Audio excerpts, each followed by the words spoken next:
The 10 simple steps that will turn you into a sales machine. In this video, I'm going to share with you how you can sell like a doctor. You see, before I start my property investment journey and started all my businesses, I used to work as a telesales, and what I was always trying to do is to try to sell things logically, hoping that people would buy it, or try to talk about features, try to do so many stuff. But I was really struggling to close deals. 3 months later, I get fired from that job, and I then went and did another sales, which was knocking doors, and I've learned these amazing things, and I've implemented that into my business, from making £10,000 a year to making millions of pounds within 12 months. If you can invest 5 or 10 minutes to watch this video, I'm afraid you're not gonna make it. So the first thing about sales is be genuine. Be genuine and authentic. So what that means basically, it's not about you trying to sell, making the sale all the time.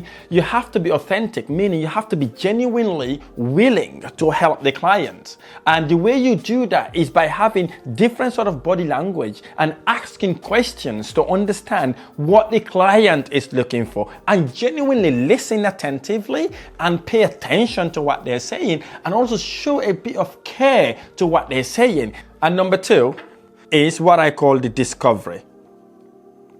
So what is the discovery? The discovery is you learning about the client, understanding what that client is looking for. But in order for you to get anybody to buy anything from you, it drives from these 3 main things. The first thing, you want to discover what their pain point is. What is the pain? What is that thing that is really hurting them, and they really want to resolve that pain? So that's what you want to discover from your client. And the second thing that will really get them to be close is fear. What are they fear about? What is their fear? What are they worried about? Are they worried not being able to look after their children when they are older? Or are they fearful that if they don't get this certain product, they'll not be able to do whatever they set themselves to do? So asking these questions would help you understand where their client is, because in essence, you're taking the client in a journey. Just imagine having a straight line like this. And with this straight line, you're taking them through a journey, right? You're gonna take them through this way and then all the way to your goal here. This is where you wanna get them to, and this is your start point. Okay, you're taking them along that way. Number 3, tonality. This is important. This is one of the best things you could use in sales. What do I mean by that? Tonality, the way you communicate. We have warrior sound, where you can speak very, very fast in order to get them to what they want to do. And then you slow down very, very, very, very, very, very down. And then you can communicate it. You can use that lover tonality.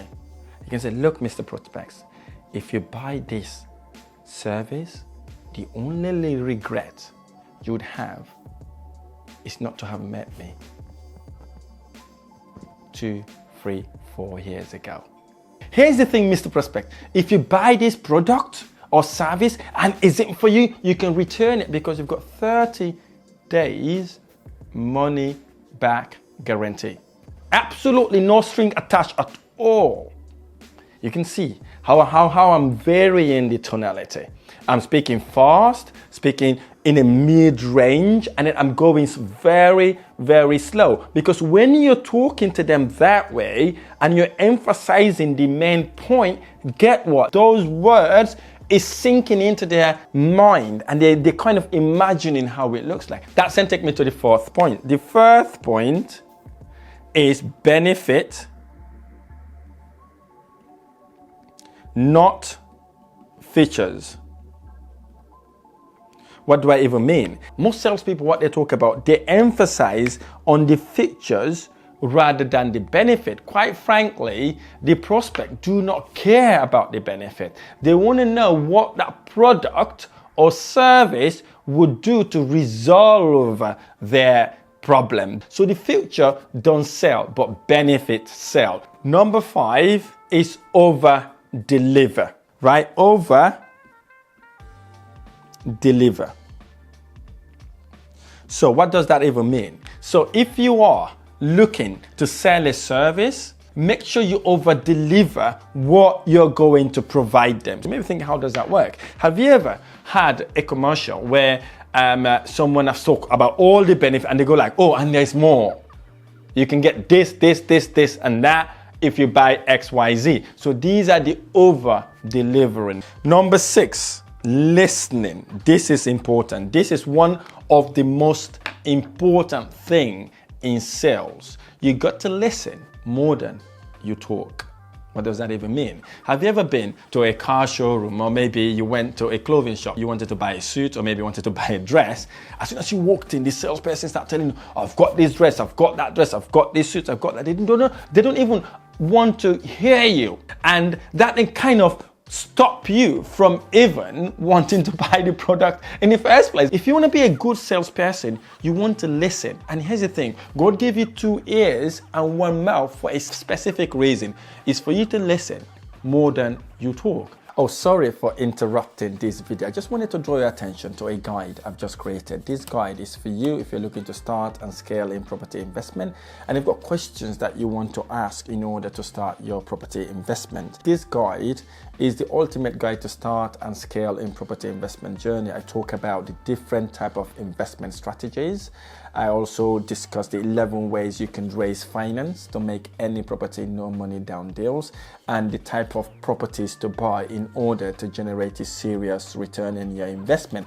And I'm giving this book away for completely free of charge, no string attached, nothing, absolutely free. Click the link on the description of this video to get your free guide now. We've only got a limited number of these copies available as well, so click the link to get your guide now. Let's get back to our video. Number 7, logic. This has made me hundreds and hundreds and hundreds of pounds. If you remember earlier when I said I always want the clients to actually logically want to buy my services, I use this logic with my property business. I thought basically if I give them a logical reason for me to take on their properties, they can always hand the properties over to me, or I'm always be able to close deals. Next, number 8, turning objections to opportunities. Now this is important because any objection in sales is a step closer to closing your deal. And this is where lots of salespeople make mistakes. I'm talking about people that call themselves professional salespeople. As soon as they've got the first objection, they're thinking, whoa, I'm not going to be able to close this deal. Here's the thing. If a client is bringing objections, it means that you have not explained yourself properly to them. It means there's some stuff that you have not highlighted properly. They have not understand what you're trying to say, because that's what lead to that objection. If they objected you, it's very important for you to complement the objection, right? Say, look, Mr. Prospect, I really don't understand where are you coming from. I am glad you bring this point. Great question. Thanks for asking the questions. All these are examples. You can then go and say, look, Mr. Prospect, what do you mean by that? Can you explain what you mean by X? Could you elaborate by what you mean by X?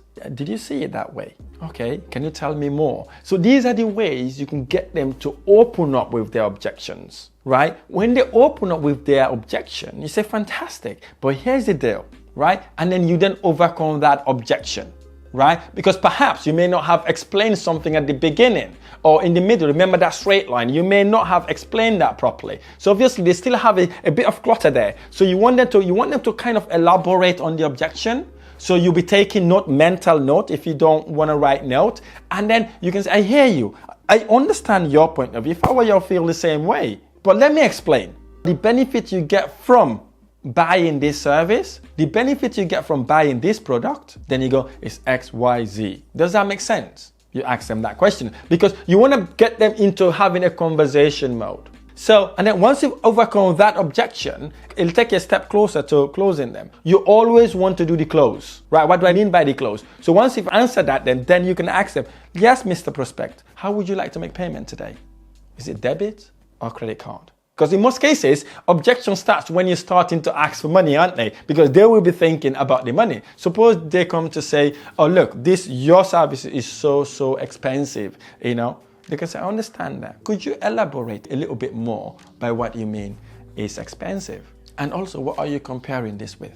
Right? You get them to explain, right? Then you can go back and say, Mr. Prospect, are you worried about price or the cost? Because price is what you pay today.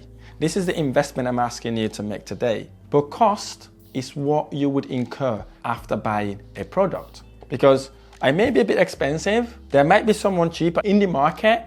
We don't provide the same services. They may be a bit cheaper, but here, Mr. Prospect, they may not provide you the services we render to you right now. So basically, that's how you can communicate with them. And once you've done the objection, always ask for the close. Mr. Prospect, what email would you like me to send you access to XYZ program? They give you their email address. See, you're subconsciously taking them to the close. Fantastic. Mr. Prospect, what card would you like to use today? Is it a debit or a credit card? They're going to be like, oh, I'm going to go for debit card. Then you go. That's how you close them. That's how you get them to close. But here's the thing. Do not get scared of objection. I tell my salespeople in my team, never worry about objection. See objection a one, to remind you have not done what you're supposed to do at the beginning. And secondly, it gives you an opportunity to close them. That's how you close anyone that is closable. If you like this video or any of my videos, smash the like button, subscribe to my channel for more amazing videos. So, number 9, train your staff. Now, if you want to make millions and millions of pounds, you got to train your team. Everybody in your team should be a salesperson, from your administrator all the way to your accountant. Everybody is in sales. You can ring anybody in my company. They will literally help you sell a product or services. Everybody in your company should be a salesperson. You should train them, invest your time in them, work with them, understand where they're struggling, what their pain point is, for example. How are they actually closing your prospect? Find out, record the calls, go through the calls, learn and improve their way of communicating to your prospect. And here's the thing, if you do that, it would 100x, 1000x your outcome. Number 10, leverage. Now, this is important. Leverage is what gets you to 100x your income in the business. So what do I even mean? By having your staff working multiple times a day, that's another leverage basically. Because instead of you sitting alone doing these calls, now you've got 5 people doing the same thing that you're doing. So basically you have 5x your output there. If you've got 10 people, you have 10x your output. So that's how you want to be thinking about. But here's where you could use leverage at your advantage. You've got your staff, and the other people you have is your client, the people that you've closed, the people have become your clients. Here you have it.